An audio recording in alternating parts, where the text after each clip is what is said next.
we are. So now we're live everywhere. We're on Instagram, and also Facebook and YouTube under Covered in Pet Hair, which is so fun. I love that name, by the way, Covered in Pet Thank Hair.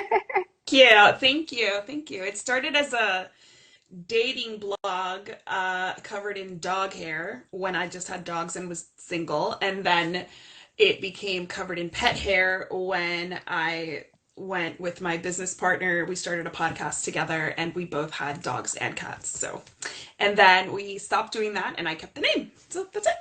That's how it Yes, happened. yes, I know. Okay, awesome. Well, I'm good. You can hear me okay? I can hear you okay. I think we're Perfect. okay. I think we're good. Yeah, thank you guys for joining us. We are talking about coyotes this week because we are smack dab in the middle of coyote mating season here in We sure are. America. And Isabel was just telling me that they're pretty much just in America, Well, yeah, in North they're America. really in North America. So I was doing my research, and I guess the where they have the most attacks and most sightings is in Canada, Ah, just because I guess that's a better place for them to live. But they're originally from the Southwest of the United States and northern Mexico.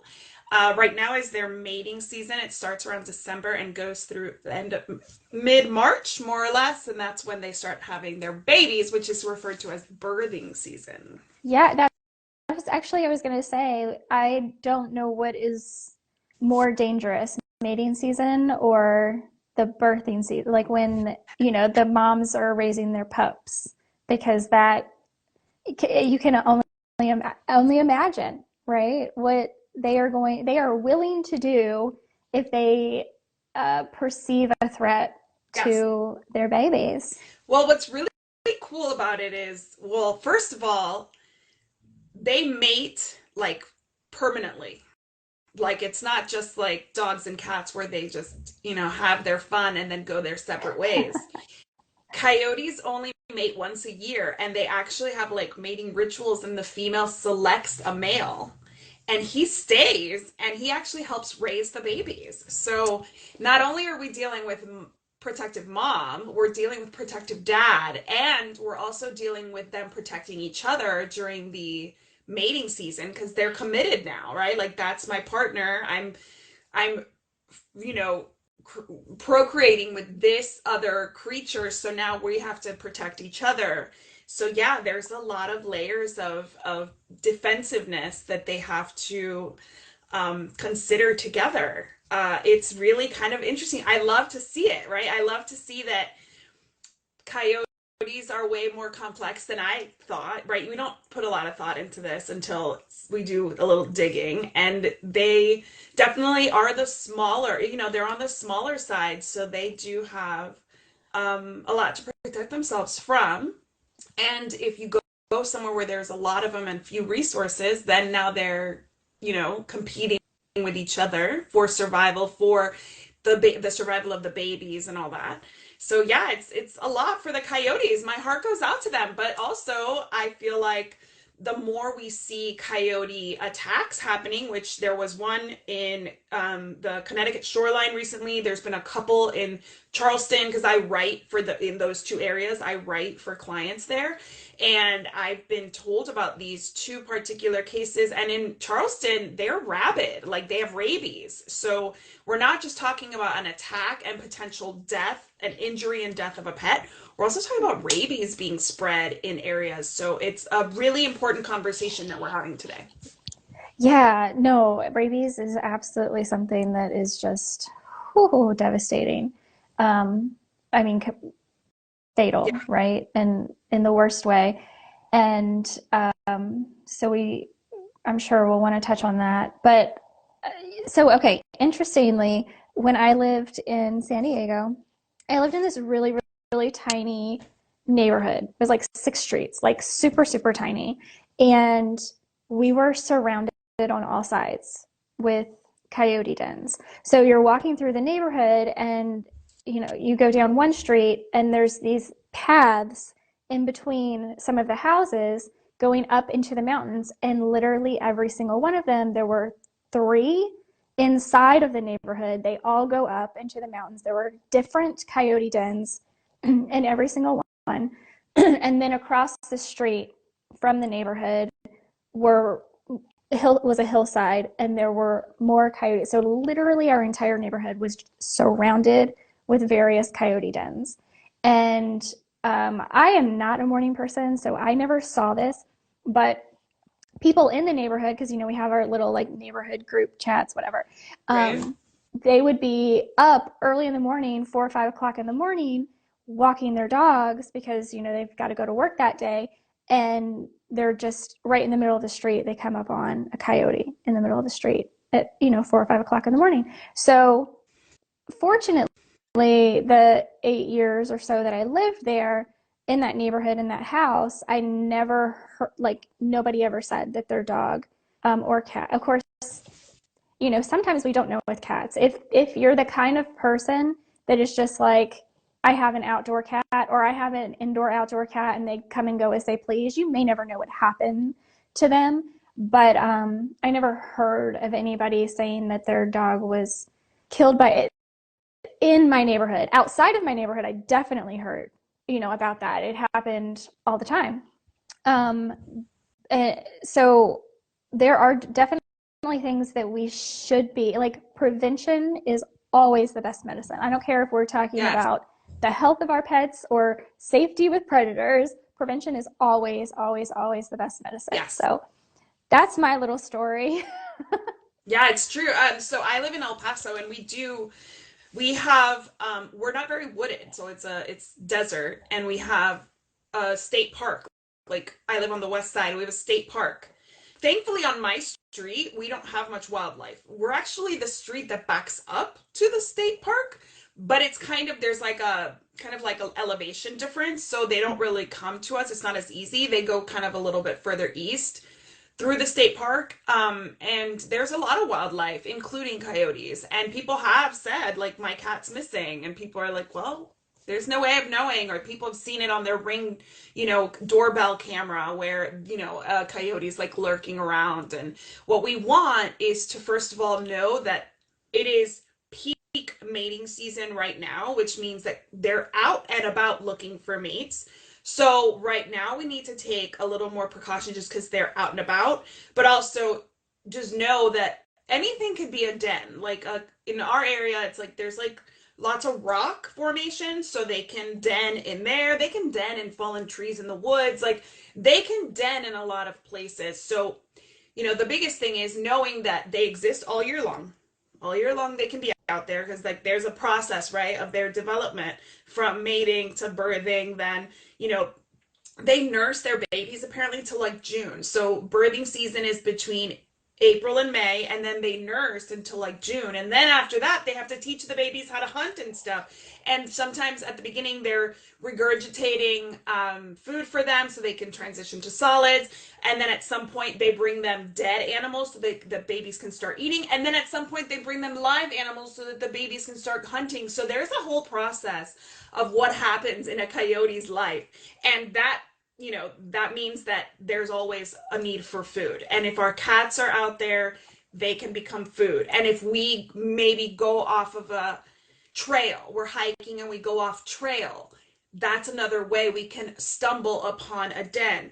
These animals are super smart. They don't want anything to do with us. They're terrified of us. It's not like they're, unless they're rabid, which is a totally different conversation, because the rabies virus actually makes its host want to infect other hosts. So it's like really zombie apocalypse level stuff. But outside of rabies, coyotes don't want anything to do with us. But if we stumble upon a den, or if we stumble upon a pack while they're hunting, or if our dog is off leash on a hike, the dog runs off. Now we're all, the dog's surrounded, which is something that happened in Connecticut. The case that I'm sharing about the Connecticut shoreline, they were in a hiking area, but the dog was off leash, which they do all the time, right? And they had never had any issue. And that's a risk you take when you let your dog off leash on off trail, right? Like, that's I wouldn't do it. That's not my style. I know a lot of people do it without incident, but that's just not something I've ever done. My sister lives here in Spain and has a little dog, and she lets him off leash in the mountains in the Pyrenees where we have a condo. But there's not as much wildlife here as there is in the United States. Like, it's an older continent, so they've killed everything off pretty much, right? Where we're headed. So no judgment. But there are times though that he'll eat stuff he shouldn't eat. So I've never been a big fan of like off leash stuff, so I don't do it. But if you do that, then you run the risk of your dog stumbling upon a pack of coyotes, a den, and then obviously them being defensive about it. So to me, it's like you have to know that it's all year round, not just now, even though right now they are more aggressive and territorial, just like they will be when they have their babies. But also, just like practicing precautions year round is probably the best way, because with climate changing and stuff like that, we don't know how that's going to impact the birthing rituals of coyotes. You know what I mean? So, Oh like, my there's no way we can gosh. know that only in December or only in Hmm. January, right? Like, things change. So, just practicing these things that we're going to give you as tips year round is the best way to approach this, not just being like, oh, it's, July, let my dog off leash.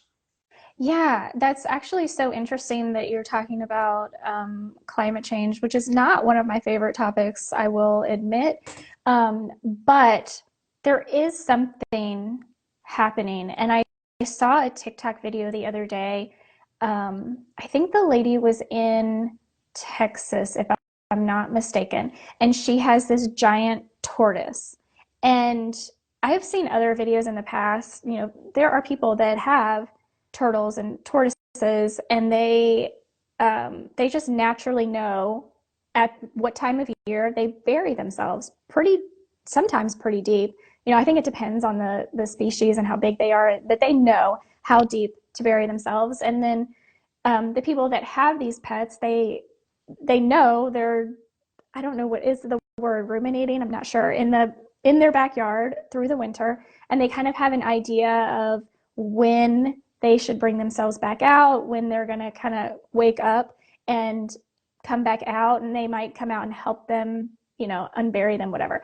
And she's like, there is something weird going on right now because, first of all, in Texas, um, we're getting ready to go into our second freeze already, I think, of the year. We had a pretty, what was it? Last Monday night, the wind chill was like 7 degrees where I am, north of Austin. So very, very strange. But anyway, she was saying that this was like 2 weeks ago, that her tortoise should have been slowing down. If not just slowing down, have already buried themselves for the winter, and that her tortoise was literally running around the backyard like it was still summertime. And she's like, there is Yeah. something going on that is affecting the animals, and we don't understand it. We don't know what it Right. is that's happening. So something is actually affecting the animals. And they don't, yeah, they don't operate on a calendar. Like, we're Right. saying months, like they know what that is. Like, they don't have like that. They follow the sun, they follow the moon, they follow whatever it Yes. is that, the barometric pressures and everything that they instinctually know to follow. So for us, we're going to say, like, oh my gosh, it's coyote season, but like, there's Yeah. no guarantee that it won't start early or go late one year just for whatever reason. And every pack's going to do what they want wherever they want. So I Yeah. just, I feel like something definitely, all these things, like, I mean, we can talk about like when we were little, like when I was little, there was snow in Miami, like there isn't anymore, right? So, like, we're not gonna like make plans according to what I experienced in Miami when I was 5. We're gonna worry about what's happening now. And I've seen like a lot of, there's some studies out there, or like, I guess, records of how many like coyote attacks there were in 1979. Like, why do we care? We don't care. Like, we don't care about that anymore. Like, that's 1979. But like in 2022 and 2023 and 2021, apparently the winter there were fewer calls in certain places about coyotes, but now there are increasing. So like, what is going on? Like, Yeah. why Are they more active now, 23, 24, than they were 21, 22? We don't know. And I mean, I don't know how much money is being spent on researching the methods and the rituals of Right. coyotes, right? Like, Probably not, but yeah, for sure. I mean, there's probably somebody out there that cares, well, there is but actually. I will say this. A lot of the stuff I learned in preparation for this and for a blog that I wrote for one of my clients came from coyoteyips.com. That's coyote, YIPPS.com. And it's somebody based in San Francisco who apparently loves coyotes. So shout out to coyoteyips.com for all this fun, interesting information. So one way that we know, according to this site, that they are mating is the yipping and the howling that you hear. And just because it's only in the middle of the night doesn't mean that they're like out in the evening and, like you said, early morning. Those are the times that most people will see them, or off like trails where they can't smell humans because they're smart mhm. throughout the rest of the day, because they're going to hunt whenever it's convenient for them, right? Like whenever there's an opportunity, they are opportunists just like most Yeah. animals their size, right? So she it's a female that writes this page, I guess, blog about coyotes. And so the mating season is November through early March, mid March, then birthing season, April, May, and then they have a 63-day gestation. And during that time, the male, usually toward like getting closer to the birth, the male will actually guard the den. So now you're not just worried about mom in there, you're worried about the male guarding the den. And then obviously once the babies are born, the mom can stay 24 hours to a week in there without moving. But then after, she's going to start, if she's lactating, she's hungry. Like Mhm. she's gonna come out and she's gonna want to eat as much as she can. I mean, when I was breastfeeding, I would have like held up a bakery. Like you get hungry. So I can sympathize with the coyote moms. And honestly, like in most urban places where you see them, there aren't a lot of resources for them. So they are gonna Mhm. come looking for pet food. They're gonna come looking for like pet feces, because it's like a processed granola bar for them, right? Like it's like it's the easiest food they can find. Yeah. It's probably has some nutritional content. It tastes somewhat like food, and they're scavengers after all, so they're going to eat whatever they can find.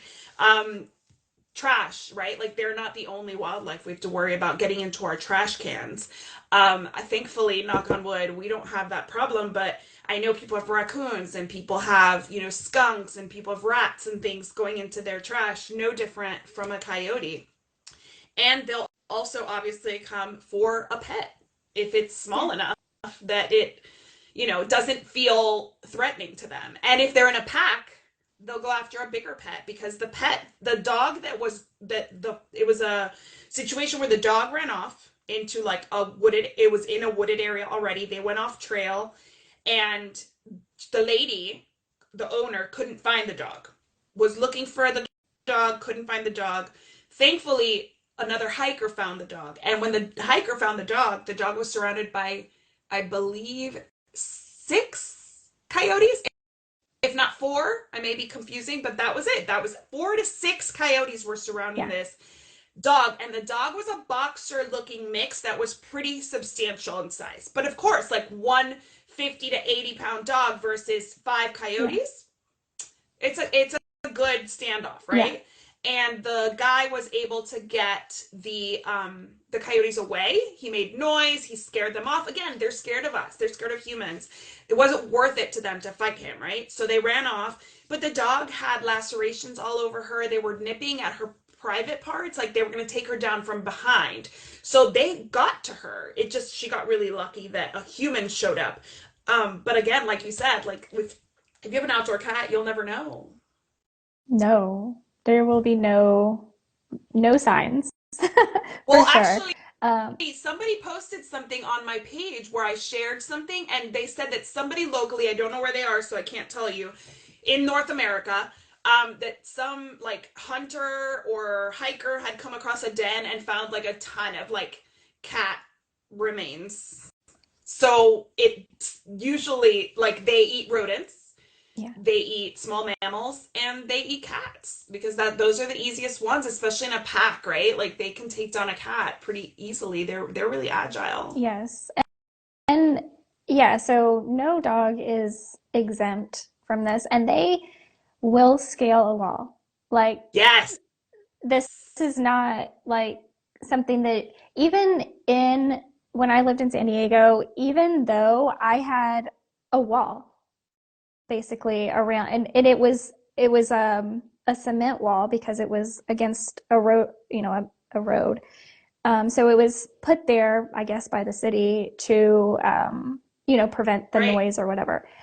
And even so, I did not let my dogs out in the backyard by themselves, Never. especially if I could hear the coyotes. Because when they would start going out, first of all, if they got themselves a rabbit, you're hearing the rabbit, which is the most horrible sound you're going to hear in your whole life, is a rabbit squealing. Thank And then goodness I they're, have never heard that. That I know of, and right? Like I may have heard yeah, it, I don't know, but I definitely have not been a yeah. I would have a heart attack. Yes, because there were a good amount of rabbits where I lived, wild rabbits. And so that was, as far as I could tell, their primary food source. Um, but then once they get the rabbit, or if they will, this was so crazy. They're gonna sound off to alert the rest of their pack to come eat. So you're gonna hear that. Um, and I promise you, they have different noises, just like every Mhm. species of Yeah, animal they're does. communicating, right? And the longer you live around packs of coyotes, the more you can kind of distinguish their different noises. And they would at night sometimes sound as close as they could to a dog barking, and they would start setting off all the dogs in the neighborhood. So I would tell my husband all the time, I think they're doing this to figure out where the dogs live, where the dogs are outside in these yards, Smart. because they can't see, like, these aren't the They're old not chain tiny link, right? metal They're not chain chain link fence. link. Yeah. Right, they Yeah. can't see into the yard, they can smell that there's a ton of dogs in this neighborhood, right? Yeah. Or animals, period. But if they start sounding like they're injured, they just set off the dogs in the neighborhood. They're figuring out where all the animals are in the neighborhood. Like, I knew this Yeah. is what was happening in Yeah, my it's gut. they can scale 12 feet wall, like a 12-foot wall. Like think like most privacy fences are 6 feet tall. Yeah, So very few people have 12 that's feet nothing. Yeah, to that's protect nothing their to pet. them. So like your pet, even in their yard, is not safe. Mm-hmm. The pet food that you have out in your yard, if you feed your pet outside, is not safe. Water in bowls could attract them in a drought, right? So any trash you have, like you grilled out and you did not clean your grill, that can attract them. So if you Mm-hmm. live in an area where you know there are coyotes, and in the US, spoiler alert, they're everywhere, because I've seen cases of them in South Carolina right now, all over California. Like you said, that's the Southwest is where they Mm-hmm. pretty much came from, so that's probably where you'll find the most. I've seen them in Virginia, like ages ago. When I ran my pet sitting dog walking business, we heard in like a super populated urban area about coyotes attacking dogs and cats, and dogs on leash. So it's not Yeah, like, like they get desperate, and like yeah. especially at night, they may not be able to see you, they may not be able to see the leash, so they don't know that dog is tied to you. They don't know what a leash is. So like they see a little white fluffy thing and they're like, dinner. Mm-hmm. So it's every time that you think of your pet being unsupervised at night, the first thing you should think of is coyote attack. Like for me, that is why I would never have an indoor outdoor cat ever. I mean, other than traffic, the obvious. Even if your pet is like smart enough to stay away from car tires, they may not be able to stay away from a pack of hungry coyotes. And honestly, why would you risk it, right? Like, why would you risk it? Because even in this case of in Connecticut, where the dog was large and was saved, thank goodness, by the other hiker, um, that vet bill could not have been easy. And then that dog has to be like vaccinated for rabies again. So now we're maybe even doing rabies immunoglobulin if that exists. Like because we don't have the coyotes, right? So like that Mm-hmm. dog was bit by coyotes that could have been rabid. So what do? You have to take precautions and hope that they weren't rabid when they attacked your dog, and that is really dangerous. That's like animal control has to get involved. Your Mm-hmm. veterinarian's going to get involved. There's a lot of medication and things that you're probably going to have to give, and it's just such a huge risk. I would never want to be the person who, like, in South Carolina, they fought off a coyote with their small dog. This just happened last week, and I can share the link if anybody wants it. But that coyote was found, and it was found to have rabies. So like now the human, heaven forbid, was like maybe even a scratch could transmit rabies. Like that's terrifying. That is Yeah, terrifying. just timid, but now they're not. Yeah, yeah, if there are coyotes, and they're everywhere, but especially they're just so Yeah. active. And for me, like Yes. I would always hear them all the time. Like it didn't matter what time of year it was, I would hear it because they have to eat all year, so Right. they're trying to like I would literally I feel like I would hear them pretending to be injured, if that makes any sense. Like just Yeah. you like I said, you start getting to know the noises that they make and then the different, being able to Yeah. differentiate the noises that they make. And it was crazy. It was absolutely crazy. But they're okay, so we know to be worried about it. We know they're around all year long. We know there are certain times of the year we should be extra vigilant. We know they scale pretty high Yes. walls, 12 feet, they can scale. Um, Keeping our dogs on leash, being super aware, I think, why did that just happen?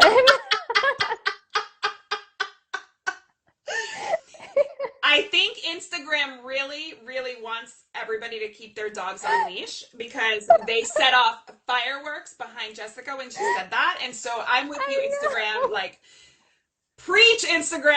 Keep your pets on leash, dog, cat, whatever. Whenever you go outside, put your cat in a backpack. If you need help figuring out how to take your cat hiking in a backpack, or your pet, your small dog could go in a backpack really nicely. Um, Yes. there are many creators out there. The Cas Pack is one of them. For cats only, it's Kitty Cat Go Adventures. Like they have so many people out there teaching people how to hike and camp with your pet safely, and they do a lot of make sure that you don't attract any wild animals. Obviously if you're camping in Canada, you got another bunch of animals to worry about, but there are ways to keep your pet on leash, keep your pet protected. Backpacks, obviously you don't want a stroller out there in the hiking areas, but there are ways to keep your pet safe inside the house, and there are also deterrents. So they sell like commercial deterrents. um I don't know what I would use. I would personally just do preventative stuff like, not attracting them to my yard. But if you live somewhere like what you're describing, Jessica, I guess you could also layer with some kind of deterrent, which I'm sure is like some kind of smell, some kind of something. It is illegal to poison them, I believe, because I hope so. obviously then, yeah, like you can't leave poison out because you can obviously pollute the entire ecosystem. You can poison everybody, Yeah. um, because of the fact that whatever eats them will be poisoned as well. Yeah. So I know from what I read, if you do encounter a coyote, don't run because they will be more likely to chase you. I mean, that's just hunter Yeah. prey activity. Um, to I don't uh, did they say like try to make yourself? I think you Make uh, yourself big. Yeah, make make yourself yourself big big. and Um, noisy. Loud noises, yes. So I mean, I think that, it's hard to say what you would do in an emergency situation if you haven't been in that situation before, because sometimes we think we have all the right, we know what we're going to do. We know XYZ has to happen, but then you freeze Yes. because like, it's just such an intense situation. Um, but don't leave your pet. Pick up your pet, especially if you have a smaller animal, a small dog. pick them up would be one of the things I think I read to do, because even if you have your dog on a leash, they could still get to your dog without getting Yeah. to you, and could probably get to your dog before you could get to your Yeah, dog and if if they they do chose get to. to your dog before you, like, and it's like, it's they need to like run away for save their life, let go of that leash, right? Like if it's too late to pick up your pet and your pet's already being attacked, like they say, let go of the leash so that your dog, especially, can go hide somewhere, go try to do something, and obviously immediately try to make noise. One of the best things to do is bring some kind of deterrent with you. I walk always with, because I live in Texas, but I lived in Louisiana where like stray dogs were everywhere. And they were people's dogs. The people just like didn't secure their yards, like their gates. Like you would, I couldn't walk my dogs after years of being a professional dog walker. When I moved to Louisiana, I couldn't walk my dogs without my husband because I was scared. Like I was scared to do it by myself. Somebody who walked dogs professionally for 7 years, like was scared to walk dogs. And even then, I would, when we were together, my husband and I, we would carry Spray Shield, which is a citronella spray. And what's really cool about the spray shield is we had to use it once, and you shake it really well so that it becomes like a gas, and it's citronella, so it won't cause permanent damage. And it creates like a cloud, which creates a barrier. So Mm, it's not like this aggressive shot of anything, because I mean, if you want to spray something in the face and hope it doesn't react to it, right, with more aggression, but this was like kind of like a cloud. It created a barrier between us and the dog that was coming at us. And it was amazing. It worked really well. With coyotes, noise works really well. So like what are these, whatever horns? yeah, Those like like the like um little like air horn, air not like horns. a. Air Yeah. horns. Yeah, air horns are like the spray horns. They have those, like, which I don't recommend for training. They sell them for dog training. Oh, Do not use uh, them for training. no. That is an aversive in dog training, but it is a good deterrent for a coyote because it's so noisy. So it's basically like a can that makes noise. It's just Hmm. like something you would use at like a sports game or something. You know what I mean? That kind of thing. So those kinds of things are really cheap and easy to get. They sell them on Chewy. They sell them in PetSmart.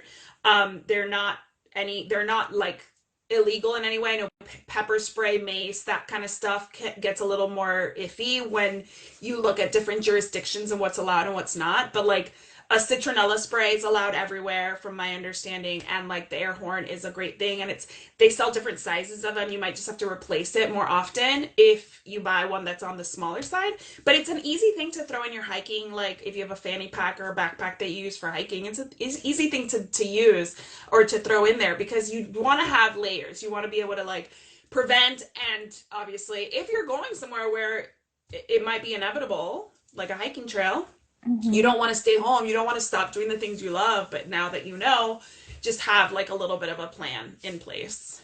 Hmm. Yeah, absolutely. And I think, again, you were saying keep the area around your home clean. Yeah. That is something I think I'd like to touch on just a little bit more, because we might not think about it as much. Like if you're out camping, you probably know Yes. the basics of keeping your camp area Yes. clean, because you don't want to attract wildlife, blah blah blah, all the things. But we might not really think about that in our home life. Like, this is my space. This is where I like. Yeah. You just Especially if might you have not. a Yeah, fence, right? Like if you have a fence and you don't know that they scale, you think like, yeah, who's gonna get in here? right. So even if you have a small dog and maybe you're only cleaning up their poop in the yard once a week, maybe you want to increase that, because that is a smell that could Yes, attract them. absolutely. Um, and even, Coyote mating season. There, Chop the Roddy just oh, joined. Hi. Coyote hey. mating season is more or less December through early March. And then after comes birthing season, April, May. And then, like, that's when, so basically from like late December or December through May is when they're most territorial. So for different reasons, but that's when they're most territorial. So that's when you want to be most on the alert, just because they're going to be more aggressive and maybe more bold than they would be the rest of the year. So thanks for Mhm. asking. Yeah. Sorry to have interrupted you. No, it's good. Yeah, so picking up their poop more often. You may even want to go behind them when they pee and like with your hose and dilute the area. I know this all may sound like really overboard, but I think if you were ever in a situation where a coyote had scaled your fence and was in your yard and staring down your dog, you might be like, "Oh, I wish I had done this," Yeah, right? exactly. It's especially if you live somewhere where they are being seen, right? Like join next door because they share everything there. Like, I mean, somebody sneezes on their lawn and they're posting about it. Yeah. Okay, so those, if you like to be active, if you walk around your neighborhood like I do, I walk my dog every single day. My neighborhood, I have a few different routes I take. I personally alone stay off the hiking trail. We have a trailhead right up the street from our house, but I won't do that unless I'm with my husband, kids, friends, whatever, because I just prefer not to be alone, even with my dog. But I still want to know if something's been spotted. I usually walk after 8 a.m. I usually walk before sundown. So I am mostly safe, but that doesn't mean that like a coyote doesn't get hungry at 4 p.m. Like, especially when it's cooler out, right? Like, they can come out at any time. It's not like they're hiding themselves from 110 degrees or from some kind of freeze where they're maybe laying low. On a nice winter day in El Paso, it's the perfect weather to go hiking and to go hunting for depending on who you ask, right? So knowing that it's possible, knowing that you can just take some precautions, especially whatever is applies to you. So like I will take a precaution of carrying, spray shield.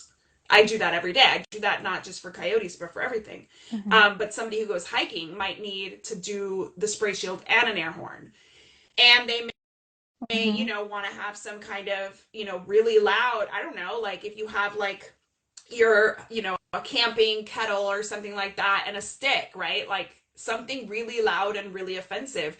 I did see there was an attack on a little girl in LA, like in a neighborhood Mm-hmm. in LA. And I do believe they were she was in her backyard. She was 2 years old. Luckily, she sustained minor injuries, but like the dad threw like a water bottle at the thing to scare it.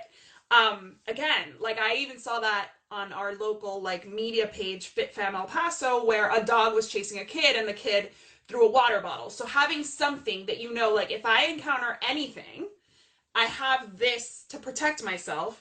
I envy the people who go for walks and don't worry about that. Like Yeah. I envy the people who are just like, I'm gonna take my dog for a walk and I'm just gonna go with a leash and a poo bag in hand. I have Yeah. like 20 poo bags. I have a spray shield. I have my sunglasses. I take everything and I'm like constantly looking at my dog's paws to make sure she didn't pick up any like spiky stuff. Like a walk even in your neighborhood, as we in like we take over more land, especially like in El Paso, we are growing. So we're encroaching on all these wild animals spaces. So they're going to Mm-hmm. inevitably end up in our spaces and sharing spaces. So just know that, a stray dog could hurt you too. Like this is just a conversation about coyotes, but a stray dog could do something.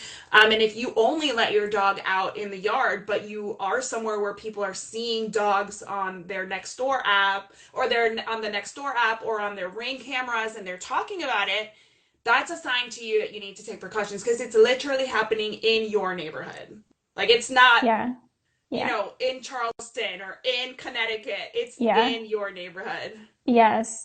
And not to throw fuel on the fire, but we also had a lot of mountain lions in Southern California. And they will not only get your big dogs, they will get your children. They are incredible hunters, better than coyotes, I would say. Yeah. And yeah, so be aware of the wildlife in your Yeah, area. everywhere. Exactly. Know the wildlife in your area because I grew up in Miami and like I am terrified of any water, like any Oh, canals. Like you will not yeah. see me anywhere near canals because yeah, like an alligator will come out and eat you in a minute. And when I had my baby there, like we were there for a while because my husband had deployed, I would literally walk my dogs and my kid away from any street that backed up to a canal for the same reason. So yeah, just knowing your area is a really big one. And knowing that coyotes, like when I was doing my research, I mean, I saw coyote attacks in Louisiana. on Fort Johnston, I think it's called, in Western Louisiana, like 20 like military men and women were attacked by coyotes like in 2022. I didn't hear about it until I saw it. But I mean, these are pretty, agile people. Luckily, the injuries were very minor. Um, because there were so many of them, but Yeah, like that could have been terrible. So, Canada, it's a big problem. Yes, I did. Before you joined Chop the Roddy, I actually said that in my research, I saw that in Canada, it's really, really bad. Most cities give out free noisemaker things for free. that's And if interesting. any trails or parks have sightings, they will post it on light poles. Yeah, I saw that it's a huge problem, and it makes sense. Canada really has a lot of Hmm. space for them, right? Like, and it's a lot of areas are wooded, ample places for them to hunt. So it makes sense why they'd want to be there, but it would be scary for me knowing that and they're in that's what's crazy about coyotes is that they're opportunists. So they're in urban areas too. They're not just in rural areas because if they don't have enough food in a rural area, they're going to go looking for food somewhere else. And I mean, we've all lived somewhere pretty suburban or urban that has plenty of rabbits, right? And plenty of squirrels and plenty of mice and plenty Yeah, of chipmunks yeah, and things. So right. that's a really good place for them to be. Hmm. I know, especially if you've got a crazy lady like me putting peanuts out every day for the squirrels. That actually, I'm so happy you said that. So I couldn't find anywhere if putting out bird seed is a problem. It obviously is going to attract squirrels, which could attract Hmm. coyotes. So it's not like you're directly attracting coyotes, but Yeah, you are potentially attracting their prey. So right. just keep that in mind with your bird seed and peanuts for the Yeah. squirrels. Yeah, and okay, so um, you were talking about alligators. We have, Yeah, yes, yeah, there are mountain lions in Southern California for sure. Um, so I've seen so scary, them. In fact, so in scary. I know. In fact, when we were there, or I was there in San Diego, October last year, um, and there was a like AHVMA after party at an Airbnb in La Jolla. Beautiful, beautiful, that beautiful area. And it was nighttime. You couldn't see anything, but it's up on the hillside. And like all of a sudden, one of the guys at the party turns around and was like, "Oh my gosh, I think I just saw a mountain lion coming up like the backside of and it's like, yeah, like I mean, having lived in San Diego for so long, I was just like, yeah, they're freaking everywhere. You have to be careful. Like Yeah. And that's what they're gonna do. and they're again, like when they're hunting to feed not only themselves but their little ones and stuff, Yeah. they're motivated. Like they're gonna get what they need no matter who stands in their way. Like it is you versus me, and their survival instinct is so strong that they're gonna go for it. Yeah. Whether it's dangerous for them or not, they're opportunists. They're gonna try. Yeah. Well, yeah, I mean, if you're starving, then it's try for this food or die anyway, right? Like you have to. I get it. I don't blame them at No, all. not at all. They're trying to survive. But okay, so you brought up alligators, and I again saw a TikTok. So I guess there's this. I don't know. I know the difference in an alligator and a crocodile, like one has a rounded nose, one has a Yeah. more square nose. I don't know which is which. I don't know the difference in them. They're both Crocodiles dinosaurs, tend to be right? littler. Yeah, they Okay. tend to be littler. Crocodiles tend to be smaller. Alligators are like they grow so big. Yeah. They can So eat me in like 3 chews. yeah, right. Yeah. They can be so humongous. So I think this was an alligator place. So it's oh, what was it? So I think on TikTok it's two guys and some land or something like that is the name of the. So they were showing that they're in North Carolina, I believe, and they were showing that um, all the water is frozen over, and so the alligators are frozen in the water basically. And I guess when they know that it's time for the water to freeze, they like just barely have their snouts up out of the water. So they're And that's where I think they call it ruminating. They're frozen in the water with their snouts out to breathe. And it's just the craziest thing to see. And since you said alligator, it reminded me of that. I mean, I'd rather they be frozen like popsicles than just hanging out. It's one of the reasons I grew up in Florida. I have never stepped foot in like one of these Everglades tours. I would never. You'd have to pay me to go on one of those tours. Like, no.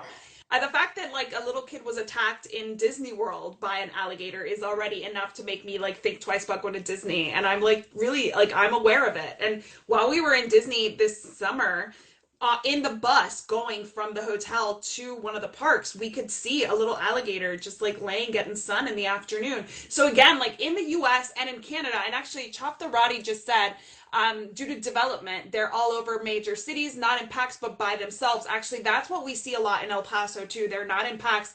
I guess it's not wooded enough for them to be in packs. It's just kind of so open that they hunt by themselves. But if it is more, I guess, wooded, that would make more sense that they would work together because they could hide. In Burlington, Ontario, a coyote went after a kid while the mother was loading groceries into the house. Hmm. Crazy, Yeah.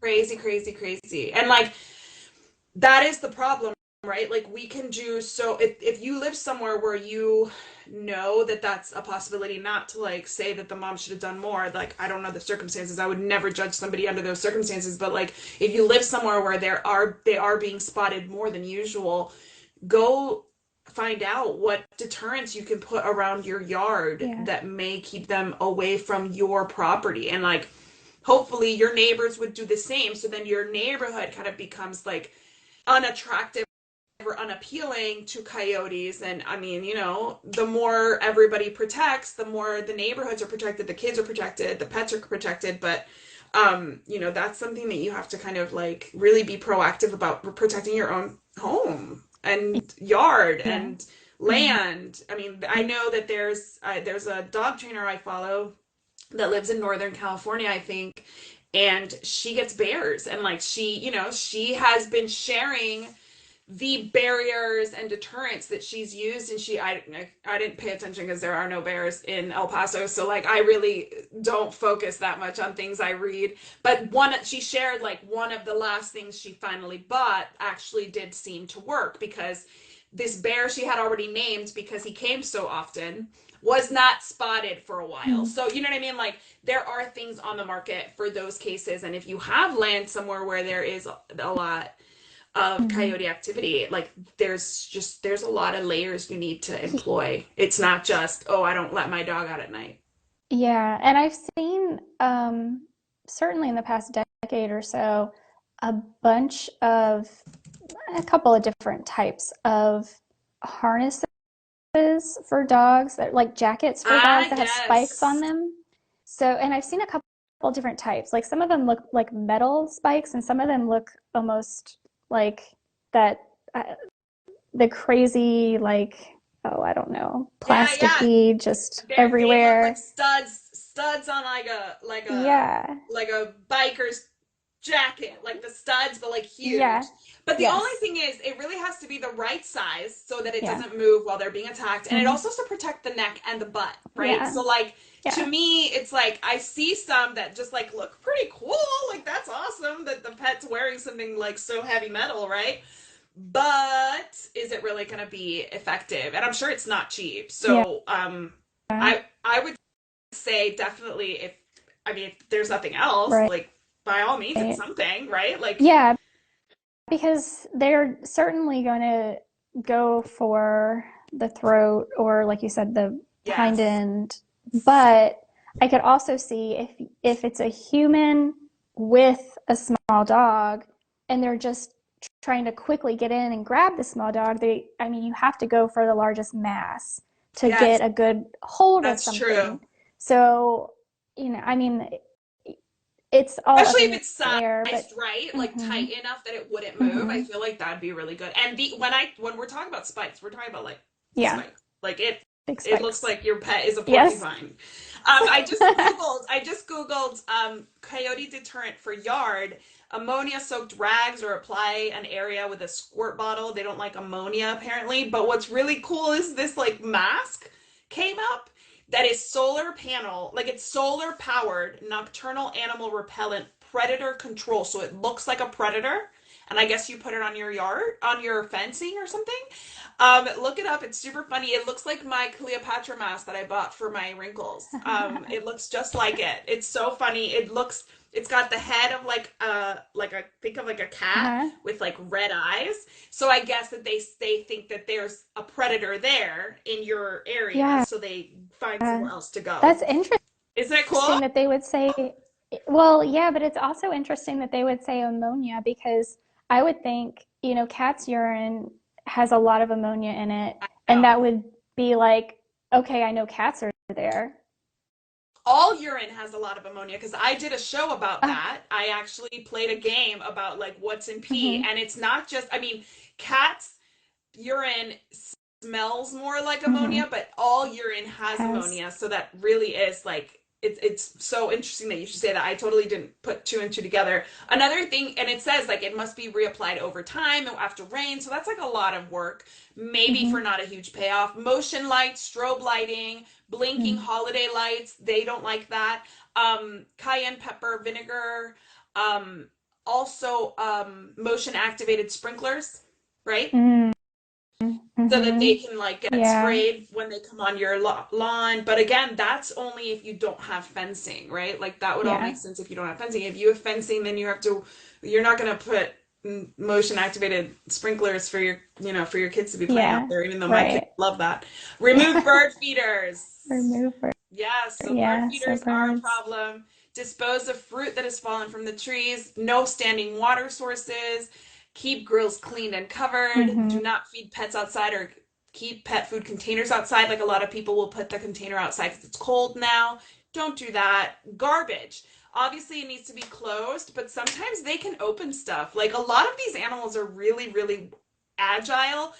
So something, if you're like composting or something, make sure that it's like actually like hmm Yeah. bolted together. We went camping this winter, and the campsite had just like one of these metal trash cans with like the lid, and I'm like, No. all they have to do is like push Push. it Yeah. on its side, and now they've Yeah. got everything. So it's Right. not like it's really gonna keep animals No. away. And like obviously, if they're already eating your tent's not gonna do anything, right? But if like a harmless animal comes in, you still have to pick up all that, and there's still gonna be left chunks and stuff left. So it really is about finding the right trash can, and they make like specific trash cans that are deterrent, so that's something definitely to invest in because of the mess. Oh I yeah. wouldn't want to have to deal with that in the I morning wouldn't every either. time some animal shows up. Right. Bear proof, Bears. exactly. Jeep Yeah. Creep says that it has to be bear rated. So bear rated rated bear proof. Okay, so that's good to know. So those of us who don't know anything about bears, Yeah. I've seen campsites decimated for them trying. The only reason I go hiking or camping in December is because they're hibernating. So I'm good. Like that's the only because you won't see me camping in the summer. I won't do it. But I wonder if a tortoise isn't hibernating. I wonder if bears aren't.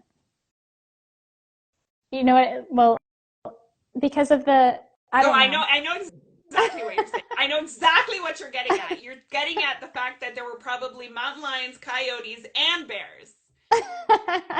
Hey, Kara. My, Hi, oh, Kara. hi, hi, hi. Yeah, so I don't know. It's just always be vigilant. Yes. Always, always, always. Absolutely. Does anybody have any questions, comments? We're gonna wrap up here soon. So I hope you enjoyed like coyote mating trivia. They're so romantic. They choose a mate, I they stay with actually, that mate. I love that I so much. know, I know. And then and they're so progressive because dad helps with the babies. Yes. I mean, as it should be, but that's just not how we see it in nature very No, often, we right? don't. and you know what? We just assume that all species, like it's just the Hmm. mom, and we're like, oh, Yeah. poor mama, and like, Right. yes, poor mama, because she's still doing the breastfeeding or the lactating, and that's a lot. Yeah. But the dad is like the papa coyote sitting outside the den protecting the mom closer to the birth. And Yeah. apparently, according to coyoteyips.com, has like she keeps track of these coyotes in San Francisco, and she says that she's seen like a male coyote regurgitate for like a pup as late as a year. So like Oh, they're wow. involved. Like it's not just, oh, like let me Yeah. make sure they're mine, we're good, and we're gonna Right. the dad is involved in like the training for hunting and feeding them. It's really like sweet, and Aw. they only mate once a year, which is why it's coyote mating season. Like Yeah.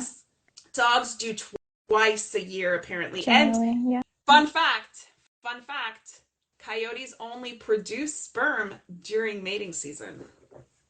Ooh, interesting. Mhm. That's so And strange. they get tied. So like when they are in the moment, they get tied together, and it could last about 20 minutes. Yes, 20 Well, minutes. I'm sure there are a lot of women jealous of coyotes right now. I love this live. Thank you, Kara.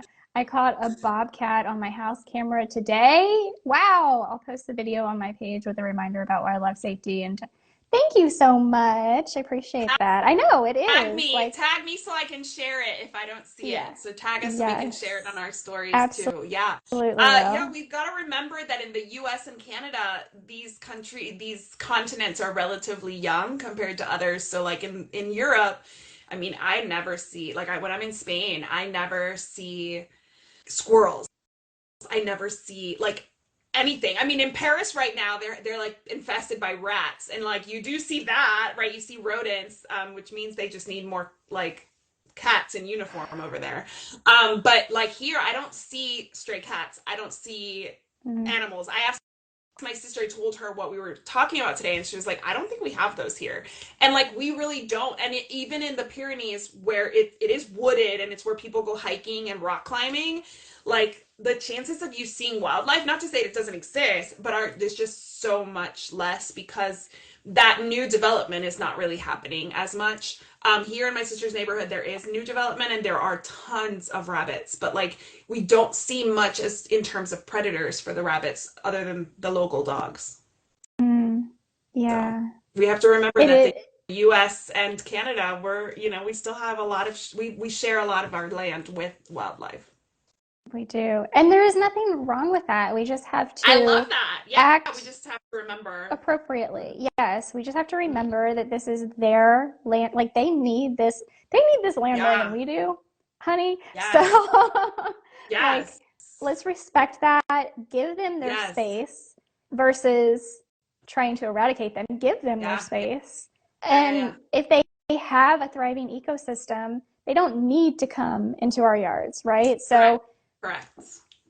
let's And I would say if let's you go do that way. spot from my understanding, and if somebody's in Canada, they can tell us if this is the case there too. But in the U.S., you do not call 911 if you spot a coyote.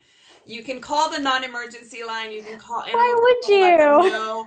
But just because, even if your pet is attacked by a coyote, it's not really a 911 situation. It is more of an animal control situation. So definitely, and unfortunately, like if your pet is attacked by a coyote, because there are incidents of rabid coyotes now, it is a huge bureaucratic health and veterinary like issue. Like it Yeah. becomes this, even if your pet is not injured, it becomes a huge issue because rabies is so serious and it spreads so quickly. So just avoid it Yeah. just for the paperwork.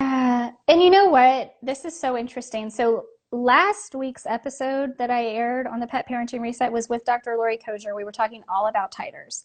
And she brought up the fact that every time she has had to get a rabies booster, because veterinarians get rabies vaccines and boosters Yeah. a lot in their lifetime.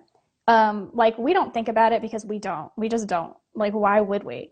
But she said every time she has had to get a booster has been because she was um, or exposed Exactly. to an animal with rabies. Interestingly, what is acceptable for veterinarians or any vet staff is if you are exposed to an animal with rabies, they will accept a titer from you. They will draw your blood and say you have sufficient immune Thank goodness. response, and you don't have to get another vaccine right now. So, something to think about. I don't know if anyone would accept that for an animal, a dog or a cat that was exposed, but that is something very interesting because that was the point she brought up. She's like, if it's good enough for me, Why why wouldn't it be good enough isn't it good for enough our for, animals? yeah. So that's Megan. No, it's true. It's true. I'm gonna get on And my honestly, soapbox. no, honestly, like for me, I feel like rabies is the one that I understand why it's legally Yeah. required. I Mm-hmm. understand all that, but Yeah. I do feel like there are states that are requiring annual vaccines when it's the same as the 3-year vaccine, which is just Mm-hmm. an over vaccinating just because they feel like they need to get people in the veterinary office and that's how they do it. Yeah. There are no states that really allow titers like to be Yeah. as valid as Right. a rabies certificate. So I feel like that is one where there's so much reform to do when it comes to the laws that we can do it to where everybody wins Yeah. because we do need to fear rabies and we do need Mm-hmm. to take it seriously, but we don't have the laws right now that make Right. sense. Like right now it doesn't make sense. In many states where they require the annual, they're making people spend twice, 3 times as much for something that we're allowed to do in Texas once every 3 years. Yeah. So it's not even fair, It's right? It's not equitable. not. So Yeah. that's a It's whole other not. conversation. But It yeah, is. rabies is that serious that it is legally mandated. It's the Mm-hmm. only one. It absolutely is. And it's a horrible death. I completely am 100% on board with, the eradication of it or best we can get to eradicating it. Yeah. But please do go listen to that Yeah. episode with Dr. Lori Kosher on titers so that you better understand it. And like you were saying, the reality is these laws are not based in science. If we actually look at the science, we always should be titer Yeah. testing for For everything. everything, because that is science. You hypothesize something and then you test it Yeah. to not to prove it, to disprove it. Like Right. that's actual science. And then if you can't disprove it, then you can go with. Anyway, I'm No, gonna get no, off you're my right. soapbox. So I'm like, bravo, bravo, what she said. Yeah. So everybody, thank you for joining. I just want to um read thank everybody who participated today and Yay. shared your experiences with us. We do this every week, but usually it's a little bit later in the day. This next week we'll be doing it at the same time as today, so that's 6 p.m. Spain time, 11 a.m. 11 Central time. a.m. Central. Yes. So because I'm in Spain helping my sister with her new baby, who is adorable, by the way, he is so cute. And I'm enjoying the snuggles, but I obviously want to check in and like be in touch, and I'm still working here as much as I can. But you guys, please join us next week. We haven't decided the topic, so again, I'll say, hey, if you want to discuss anything, anything rolls around your feed and you want to talk about it more, you're on TikTok and something catches your eye, either message Jessica or myself, and Yeah. we can do a topic that you guys request whenever you want to. So thanks again for joining us, guys. Yes. Thank you so much. Yeah, I would love topic suggestions because Lord knows that content creation is all about finding new topics of things to talk about. Yes, yes. I blog for pet businesses and I am constantly looking at like trending pet topics and like there just aren't that many. Like, you know Yeah, what I mean? Like it's I you know. do, there's so many trending topics in fashion and in health and in all Yeah. these things, but when it comes to pets, there's not that many topics. Like so definitely let us know what is interesting to you right now. Yes, absolutely. Thank you so much for joining us, Kara. I hope you're having a wonderful time at your new cabin. Oh, And so we will see. fun. I know, right? We will see you guys next week.